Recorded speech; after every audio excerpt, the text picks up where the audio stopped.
Hello बच्चों, कैसे सब लोग आपके समझ में होंगे। आज मैं लेके आया हूँ जेसीईआरटी क्लास 6 का हिस्ट्री का चैप्टर 4 जिसका नाम है आरंभिक नगर का सभी प्रश्न उत्तर। इससे पहले मैंने हिस्ट्री का 1 से लेकर के 3 चैप्टर तक और अदर सब्जेक्ट का वीडियो का प्लेलिस्ट ऑलरेडी बना रखा। अगर आपने अभी तक नहीं देखा है तो एक बार जाकर उसे जरूर चेकआउट करें। मैं लिंक आई बटन और डिस्क्रिप्शन दोनों में दे दूंगा। और अगर चैनल पर पहली बार आए हैं तो लाइक से सब्सक्राइब करके बेल आइकन को जरूर प्रेस कर दे ताकि आने वाले हर नई वीडियो का नोटिफिकेशन आपको टाइम टू टाइम मिलता रहे। तो चलिए शुरू करते हैं। सबसे पहला जो है यहाँ पर मैं फिल इन द ब्लैंक्स दिया है, रिक्त स्थानों की पूर्ति कीजिए। थोड़ा बड़ा कर लेते हैं ताकि आपको ठीक से दिखे। पहला नंबर में है हड़प्पा नगर डैश में अवस्थित है, तो ये पंजाब के मोंटगोमरी जिले में अवस्थित है। दूसरा है हड़प्पा नगर की इमारतें डैश ईंटों से बनी हुई है, तो कौन सी ईंटों से बनी है, तो पक्की ईंटों से बनी है। तीसरा है कालीबंगा डैश राज्य में अवस्थित है, तो ये किस राज्य में अवस्थित है, तो राजस्थान में जो है ये आपको देखने को मिलेगा। चौथा नंबर है वृहत स्नानागार डैश में मिला है, तो ये मोहनजोदड़ो में ये आपको देखने को मिला है। इसके बाद आते हैं हम लोग 2 नंबर जहां से क्वेश्चन आंसर शुरू हो जाता है। निम्नलिखित प्रश्नों का उत्तर संक्षेप में दीजिए। पहला है क नंबर हड़प्पा काल में उपजाई जाने वाली फसलों की सूची बनाइए, यानी किस तरह का फसल जो है हड़प्पा काल में उपजाया जाता था। तो आपका उत्तर हो जाएगा हड़प्पा काल में लोग धान, गेहूं, मटर, चना, तिल, सरसों आदि फसलों का उत्पादन किया करते थे। ठीक है। इसके बाद आते हैं 2 नंबर जहां पर मैं पूछा गया है हड़प्पा सभ्यता की नगरीय व्यवस्था का वर्णन कीजिए। इसको मैंने थोड़ा डिटेल में लिखा है, आप इसमें से कुछ पॉइंट्स चाहो तो हटा सकते हो। ठीक। उत्तर हो जाएगा हड़प्पा सभ्यता, जिसे सिंधु घाटी सभ्यता के नाम से भी जाना जाता है, अपने अत्यधिक विकसित नगरीय योजना और शहरी जीवन के लिए प्रसिद्ध है। अगर नगरों का स्वरूप देखेंगे तो दुर्ग और निचला शहर, दुर्ग में शासक वर्ग के लोग, जबकि दुर्ग के बाहर निम्न स्तर के शहरों में ईंटों के मकान में सामान्य लोग रहते थे। दूसरा है ग्रिड प्रणाली, नगरों की योजना एक जाल प्रणाली पर आधारित थी, जिसमें सड़कें जो है समकोण पर यानी इस तरह 90 डिग्री पर एक दूसरे को काटती है। ये व्यवस्था न केवल आवागमन को सुगम बनाती थी।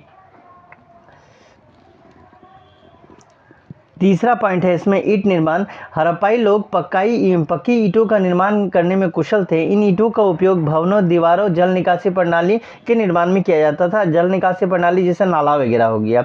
चौथा पॉइंट सार्वजनिक सुविधाएं, हड़प्पा सभ्यता में नगरों में स्नानागार, जल निकासी व्यवस्था, कूड़ा निपटान प्रणाली जैसे अत्याधुनिक जो सार्वजनिक व्यवस्था है ये उसी समय उनके पास अवेलेबल था।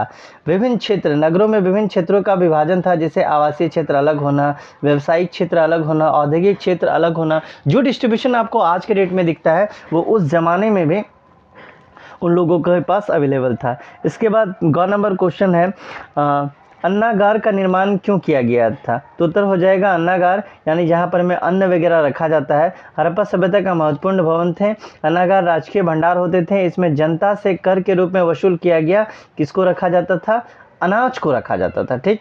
इसके बाद आते हैं घ नंबर में जहाँ पूछा गया है मेसोपोटामिया में सिंधु सभ्यता की कौन सी चीज़ें प्राप्त हुई है। तो उत्तर हो जाएगा मेसोपोटामिया में सिंधु सभ्यता के विविध वस्तुएं प्राप्त हुई है, जैसे खानेदार, मनके, सेलखड़ी की बटन आदि मिले हैं। खुदाई के दौरान हड़प्पा के मूल का तांबा का जो श्रृंगारदान है वो भी यहाँ पर में देखने को मिला है। इसके बाद हम लोग आते हैं, आइए चर्चा करें 3 नंबर हड़प्पा नगर के लोग महान स्नानागार का निर्माण क्यों किया था। तो उत्तर हो जाएगा मोहनजोदड़ो का महान स्नानागार हड़प्पा सभ्यता का सबसे प्रसिद्ध स्थलों में से एक है। इसको बनाने में पक्की ईंटें तथा सूखे चूने का प्रयोग किया गया था।